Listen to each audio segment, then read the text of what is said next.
हमने पहली वीडियो में बात की थी ऑप्शनल सब्जेक्ट्स के बारे में, उनकी महत्ता क्या है और क्यों ऑप्शनल सब्जेक्ट्स एक जरूरी है। आज हम बात करेंगे उन फैक्टर्स की जिनके आधार पर हमें ऑप्शनल सब्जेक्ट्स का चयन करना चाहिए। तो बिना किसी देरी के चलिए शुरुआत करते हैं आज की इस वीडियो की। नमस्कार, मैं कृतिका आप सभी का स्वागत करती हूँ प्रभात एग्जाम के यूट्यूब चैनल पर। यह एक ऐसा प्लेटफॉर्म है जहाँ आपको मिलती हैं सभी कॉम्पिटिटिव एग्जाम्स के बारे में महत्वपूर्ण जानकारियाँ जो आपको किसी भी एग्जाम में सफल होने में मदद कर सकती हैं। अगर आप हमारे यूट्यूब चैनल पर पहली बार आए हैं तो हमारे चैनल को लाइक और सब्सक्राइब जरूर करें और हमारी वीडियोस को सबसे पहले देखने के लिए बेल आइकन जरूर दबाएं।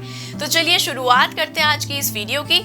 आज की इस वीडियो में हम बात करेंगे ऑप्शनल सब्जेक्ट्स को चुनने का आधार, यानी किन फैक्टर्स को हम अपने ध्यान में रखें जिनमें हम अपने लिए सही वैकल्पिक विषयों को चुन सके। पहला है रोचकता। विषय चयन का सबसे महत्वपूर्ण आधार उम्मीदवार की उस विषय के प्रति गहरी रोचकता होनी चाहिए, यानी इंटरेस्ट। यह बात ठीक भी है क्योंकि अगर हमारी किसी विषय में रुचि होती है तो हम कम समय में अधिक पढ़ाई कर पाते हैं और हमारी समझ भी गहरी हो जाती है।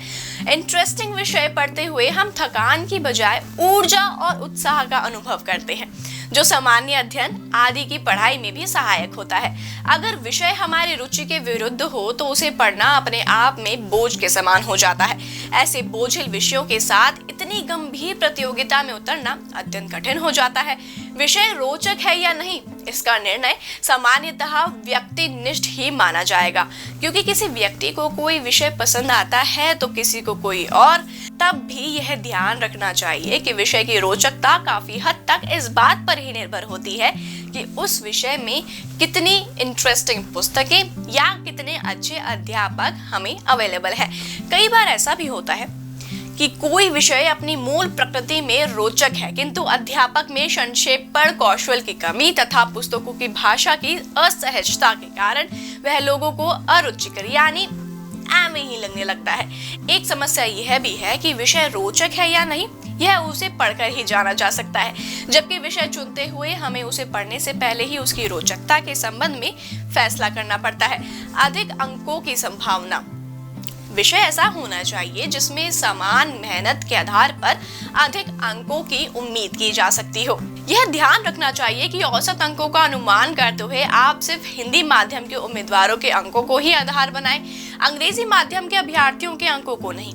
कौन सा विषय अंकदायी है और कौन सा नहीं, इसके निर्धारण के लिए आप विगत 4-5 वर्षों के टॉपर्स के वैकल्पिक विषयों के अंक ढूंढ लें जो आपको विभिन्न पत्रिकाओं में छपे साक्षात्कारों या इंटरनेट पर मिल जाएंगे।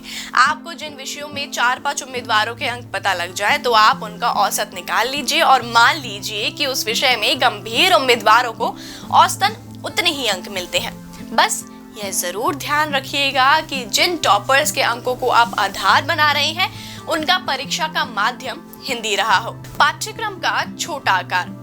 कई उम्मीदवार विषय चयन में इस बात को अत्यधिक महत्व देते हैं कि किस विषय का पाठ्यक्रम अत्यंत छोटा है और कम से कम समय में पूरा किया जा सकता है। कुछ विषय ऐसे ही हैं जिन्हें 3-4 महीने में ठीक से पढ़ा जा सकता है, जैसे हिंदी साहित्य, संस्कृत साहित्य, मैथिली साहित्य, दर्शन शास्त्र, समाज शास्त्र, लोक प्रशासन आदि।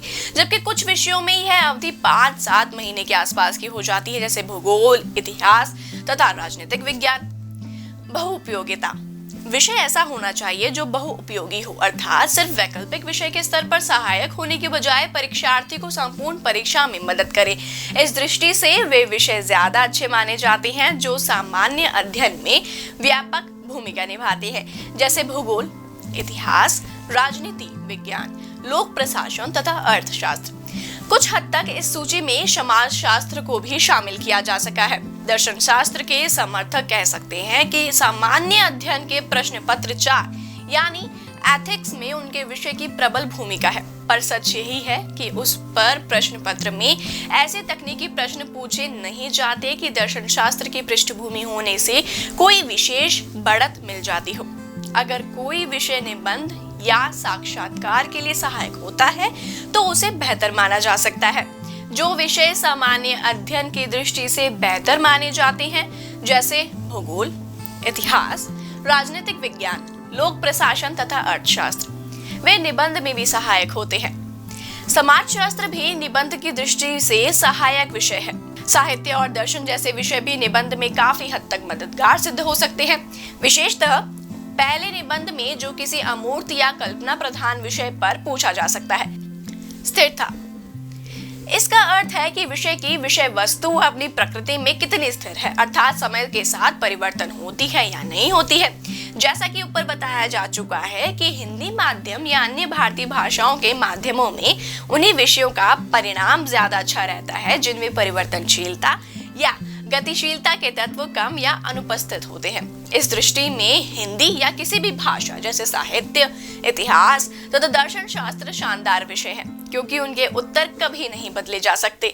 कबीर, अकबर या शंकराचार्य के संबंध में लिखते हुए आपको इस बात की परवाह करने की जरूरत नहीं है कि पिछले 1 वर्ष में इस संबंध में कोई नया विकास तो नहीं हो गया था।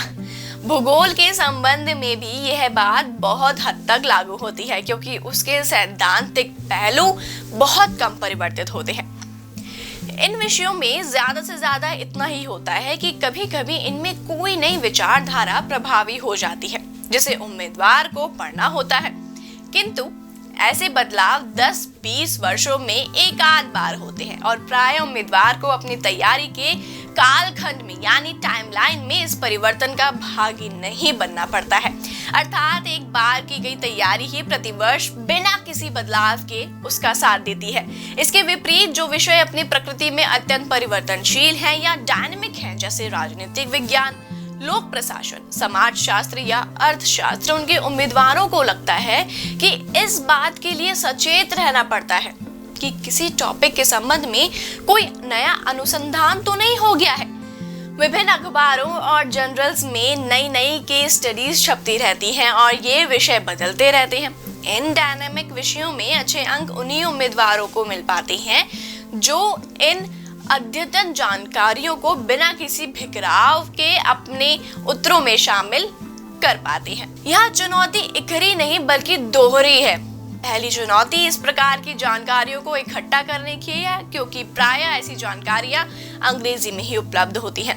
दूसरी चुनौती यह है कि नई जानकारियों को पुरानी विषय वस्तु के साथ इस तरह कैसे मिलाया जाए कि दोनों के बीच में कोई जोड़ नजर ना आए, दोनों मिलकर एक हो जाएं। इसका तात्पर्य है कि उम्मीदवार जिस वैकल्पिक विषय को चुन रहा है उसने उस विषय का अध्ययन स्नातक या पोस्ट ग्रेजुएशन स्तर पर किया है या नहीं।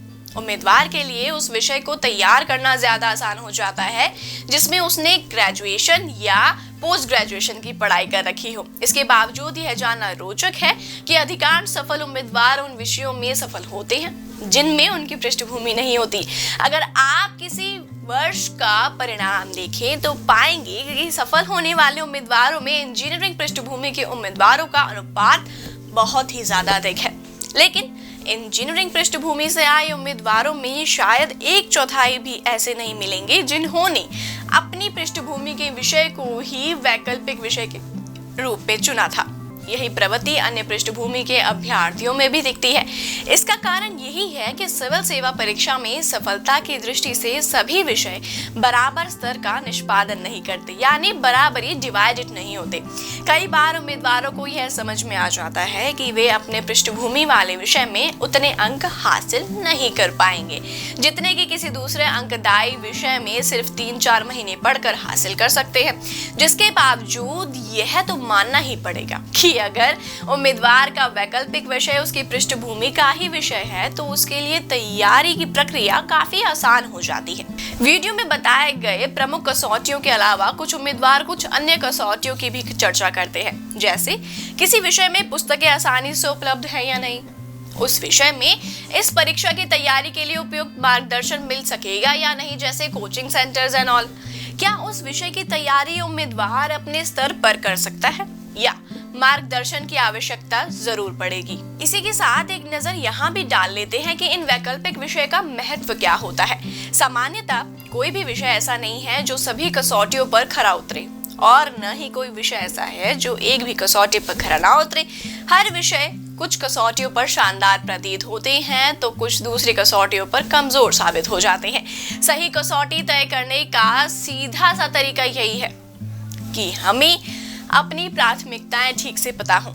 अगर हमारी प्राथमिकता किसी भी तरह से इस परीक्षा में सफल होने की है तो हम इस बात पर ध्यान देंगे कि किस विषय में अधिकतम कितने अंक हासिल हो सकते हैं और उसी विषय को चुनेंगे जिसमें ज्यादा से ज्यादा अंक मिल सके, चाहे उसे ढूंढने, उसे पढ़ने में समय कुछ ज्यादा ही लग जाए। नए उम्मीदवारों को हमारा यही सुझाव रहेगा कि वे वैकल्पिक विषय चुनते समय सबसे पहले यही देखें कि उसमें कितने अंक हासिल हो सकते हैं।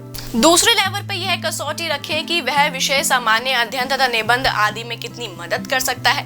अगर दो विषय बराबर अंकदायी हैं और उनमें से एक सामान्य अध्ययन के पाठ्यक्रम से जुड़ता है जबकि दूसरा नहीं, तो निसंदेह उसी विषय को चुना जाना चाहिए जो सामान्यतः अध्ययन में सहायता करेगा। तीसरी कसौटी यह होनी चाहिए कि विषय कितना रोचक है। अगर दो विषय बराबर अंकदायी हैं, यानी सेम मार्क्स देते हैं और दोनों सामान्य अध्ययन व निबंध में बराबर सहायता पहुंचाते हैं, तो निसंदेह उन दोनों में से उसी विषय को चुना जाना चाहिए जो उम्मीदवार को ज्यादा इंटरेस्टिंग लगता हो। अगर उम्मीदवार की रुचि किसी ऐसे विषय में हो जो सफलता की दृष्टि से बेहद नकारात्मक माना जाता है, तो बेहतर यही होगा कि उम्मीदवार 3-4 महीनों के लिए कड़वी दवाई की तरह उपयोगी विषय का अध्ययन कर ले। सफलता मिलने के बाद वह जीवन भर अपनी रुचि के अनुकूल कार्य कर सकता है, किंतु अगर सफलता नहीं मिली तो तय मानिए कि उसे अपनी उसी प्रिय विषय से नफरत हो जाएगी। अधिकतर छात्र हिंदी साहित्य या किसी अन्य भाषा का साहित्य, इतिहास, भूगोल, दर्शन शास्त्र जैसे विषयों को ही ऑप्शनल सब्जेक्ट के रूप में चुनते हैं। बाकी सभी विषय में कोई भी उम्मीदवार तभी सफलता हासिल कर सकता है जब उसके बाकी सभी विषयों में अच्छे अंक आए हों। अगर आप विस्तार से जानना चाहते हैं कि किस विषय को चुनकर वाकई में हमें अंकों को सुधार किया जा सकता है, तो हमें कमेंट बॉक्स में जरूर बताएं। हम आपके रिएक्शंस पर ही डिपेंड करेगा कि हम वह वीडियो कब निकालें।